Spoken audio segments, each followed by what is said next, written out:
Friends, இந்த புண்டோ இருக்குது இல்லையா, இதுல பெட்ரோல் இன்ஜின்ங்க. பெட்ரோல் இன்ஜின்ல வெஹிக்கிள் என்ன ப்ராப்ளம் அப்படின்னா, ஒரு எபோவ் 80-90ல போகும்போது வெஹிக்கிள் வந்து ரன்னிங்ல ஆஃப் ஆயிருது அப்படின்னு சொல்லியிருந்தேன் கஸ்டமர். நம்ம ஆல்ரெடி விசிஐ கனெக்ட் பண்ணி வச்சிருக்கோம். இங்க வந்து பாருங்க, டேப்ல என்ன ப்ராப்ளம் காட்டுதுன்னு. P0302, P0303 ரெண்டு கோடு காட்டுது இல்லையா, டிடிசி.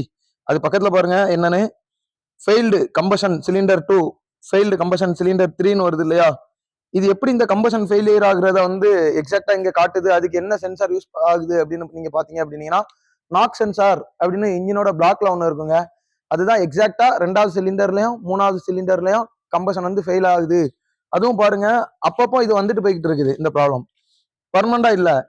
ஏன்னா எபோவ் 90க்கு மேல போகும்போது தான் போதுமான ஸ்பார்க் வந்து கிடைக்கல. உள்ள உங்களுக்கு தெரியும், டீசலு சாரி பெட்ரோல், ஸ்பார்க்கு, இந்த ரெண்டும் தான் உள்ள, ஏர், இந்த 3 தான் மேக்சிமம் காமனண்டே உள்ள. அப்போ இந்த ஸ்பார்க் வந்து சரியான அளவுக்கு ஜென்ரேட் ஆகல. ஸ்பார்க் பிளக்க கலட்டி பார்க்கணும், இன்ஜெக்டரை கலட்டி பார்க்க போறாங்க. இதை பத்தின ஒரு பெரிய வீடியோ போட்டிருக்கோம், அதில் பார்த்து